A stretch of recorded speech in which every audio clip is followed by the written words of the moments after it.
Bueno, vamos a hablar un poco sobre cultura organizacional. Cuando hablamos de cultura organizacional, estamos definiendo esencialmente dos cosas. La primera, los comportamientos compartidos, y la segunda, lo que es y no es importante para la organización. Cuando un gerente está definiendo el direccionamiento estratégico, es decir, está definiendo la misión, la visión, los valores, los objetivos, las políticas. En últimas, el gerente lo que está definiendo es lo que es y no es importante para la organización. Hay una frase que describe muy bien esta etapa de lo que está haciendo el gerente cuando define el direccionamiento estratégico. Esta frase se denomina súbete a mi moto. ¿Cómo así súbete a mi moto? Cuando el gerente está definiendo el direccionamiento estratégico, está definiendo el norte para la organización. Es como si fuera a conducir un vehículo del lugar A al lugar B, pero además de conducirlo, tiene que lograr que los pasajeros, es decir, los demás integrantes de la organización, se suban a ese vehículo con él. Es evidente que nadie se sube a una organización, a un vehículo, que en este caso sería la organización, sin saber para dónde va, y mucho menos qué le va a tocar hacer o qué se va a encontrar mientras está recorriendo ese camino. Entonces el gerente tiene que definir muy bien ese direccionamiento y además tiene que lograr que sus colaboradores compartan esa visión, compartan esos objetivos, compartan esos valores para poder que trabajen con él y recorran ese camino. Me explico. Si yo quiero fomentar el valor de la responsabilidad, es decir, que quiero crear una cultura en torno a ese valor, pues yo tengo que fomentar hábitos como llegar temprano, cumplir con los pedidos de los clientes, responder a tiempo, lo más pronto posible, de la manera más diligente posible, las peticiones, quejas, reclamos y sugerencias, y en general, pues cumplir con los plazos para las labores asignadas.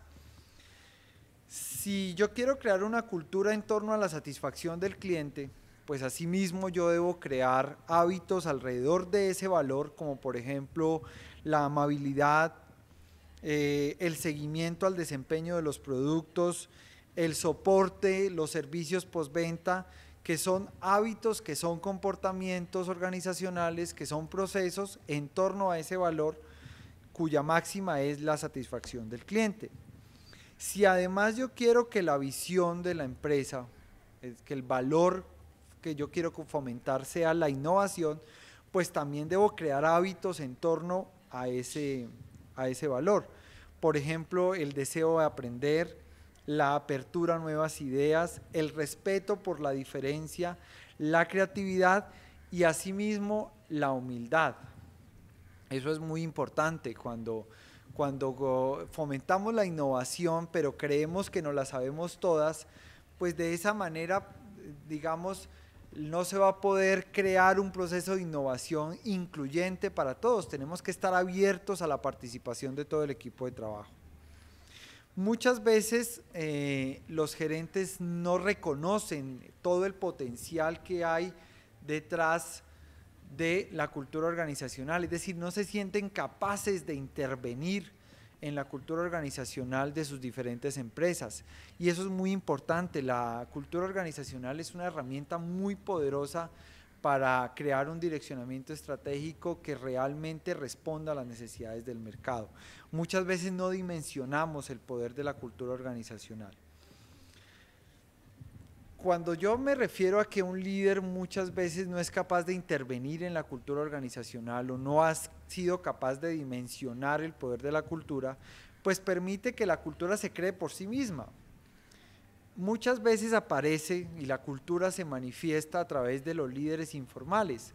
Suele suceder que hay líderes informales pues que van a favor de los valores que se quieren fomentar desde la gerencia, pero también existen líderes informales que no comulgan, que no están a favor de los valores y de lo que se quiere fomentar a través de la gerencia, de la cultura que se quiere crear desde la gerencia, inclusive van en contra de la cultura que se quiere crear desde la gerencia. Ese es el líder informal que pide aumento, induce a sus compañeros a que rindan menos para que no les exijan más. Entonces, mira, no trabajes tanto porque si no a nosotros nos van a exigir más, que alarga los tiempos de descanso, que indispone a sus compañeros. Pero no podemos también desconocer la otra cara de la moneda. El líder informal positivo, el que se preocupa por el bienestar de los demás, el que propone soluciones, el que motiva a los otros, el que habla bien de su empresa. Es muy importante que los gerentes se tomen el tiempo de conocer los comportamientos y la cultura que se crea al interior de la organización, que no sea una rueda suelta, que los hábitos y la cultura no se cree por sí misma. El gerente tiene que saber que él tiene el mando y tiene la posibilidad de intervenir sobre la cultura organizacional. ¿Cuáles son las herramientas para transmitir la cultura? ¿Cómo se transmite la cultura en una organización? Bueno, cuando yo pongo la misión, la visión, la filosofía institucional en el fondo de pantalla de los computadores de todos los colaboradores de la empresa, estoy creando cultura, estoy fomentando cultura, estoy divulgando la cultura organizacional. Cuando yo capacito a los empleados, estoy creando cultura. Cuando consulto las opiniones de mis colaboradores, cuando les doy valor a lo que ellos opinan, a lo que ellos piensan, estoy fomentando y estoy creando cultura. Cuando sé al menos el nombre del portero, cuando paso y saludo a todos los colaboradores por igual, desde la aseadora hasta el presidente de la junta directiva o de la junta de accionistas, estoy creando cultura. Muchas veces tenemos esas gerencias de puerta cerrada, ese gerente que no habla con nadie, que no se sabe el nombre del portero, que no conoce a nadie, pues ese es un gerente que muy poco va a poder intervenir en la cultura y mucho menos va a conocer quién es el líder informal que está creando hábitos que muchas veces no son deseables. No sé qué es lo que pasa al interior de mi organización, pero resulta que no conozco el líder informal que o me colabora o va en detrimento de la cultura organizacional que yo quiero crear. Vamos a hablar de dos tipos de culturas, la cultura fuerte y la cultura débil. ¿A qué hace referencia la fortaleza o la debilidad de la cultura organizacional? A la capacidad que yo tengo para crear nuevos valores, a la capacidad que yo tengo para realizar cambios significativos al interior de la organización.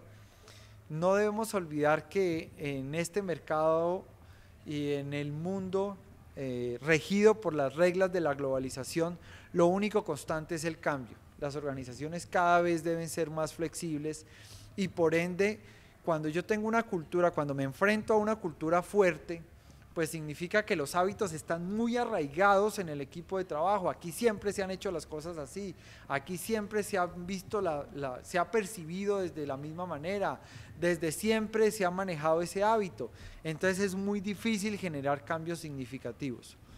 En contrario, cuando hay una cultura débil, pues significa que no hay hábitos compartidos, no hay, digamos, hábitos en torno a ciertos valores, no hay comportamientos en torno a ciertos valores, entonces digamos que es más fácil introducir los cambios.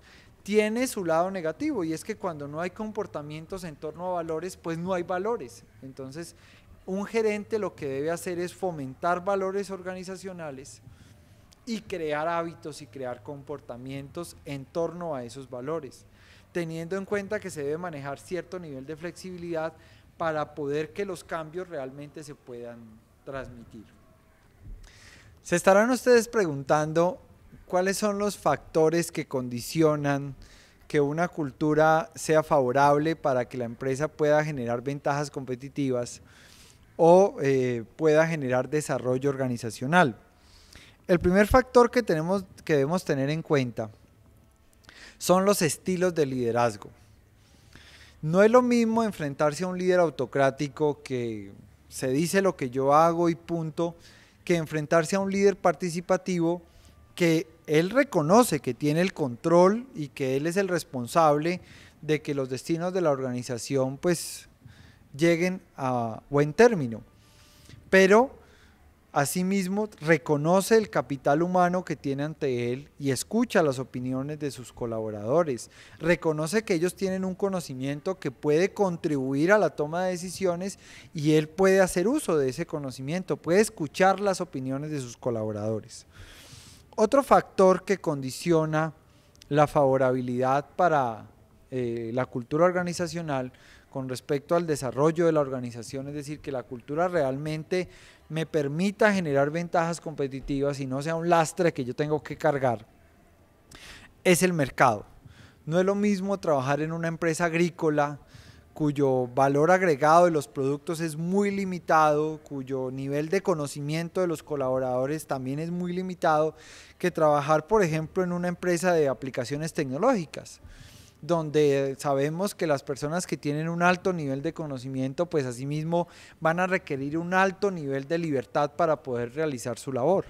No hay que estar encima de ellos, no requieren, de hecho, es lo deseable, ¿no? Son personas que manejan altos niveles de libertad. Entre más conocimiento se maneja, pues más libertad van a necesitar los colaboradores para poder realizar su trabajo, porque como su nombre lo dice, son expertos en la labor que están realizando. Otro aspecto que debemos tener en cuenta para que una cultura organizacional realmente contribuya a la generación de ventajas competitivas, a que la empresa pueda tener un buen posicionamiento en el mercado y pueda desarrollarse muy bien, es el tipo de empresa. Si yo les hablo de una fábrica de armas, pues muy seguramente ustedes se van a imaginar una cultura y un clima organizacional muy diferente al de una guardería.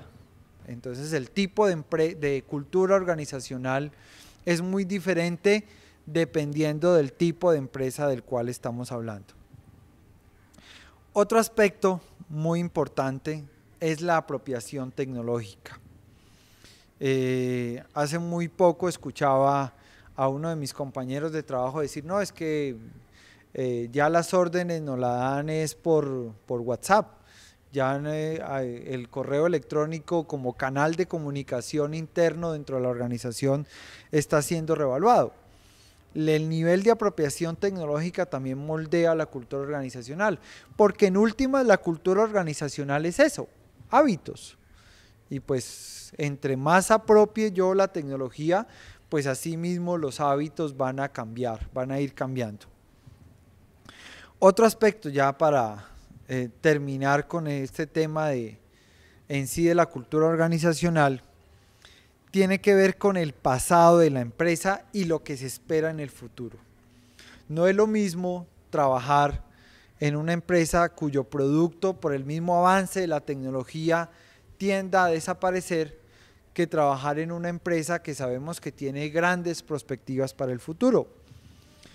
Un ejemplo, no es lo mismo trabajar en un taller de fotografía impresa donde el nivel de la fotografía impresa, el volumen de ventas, la actividad económica de ese tipo de empresas, pues está siendo relegada a un segundo plano que trabajar en una compañía de fotografía digital, donde yo sé que la perspectiva a nivel de futuro pues es mucho más amplia.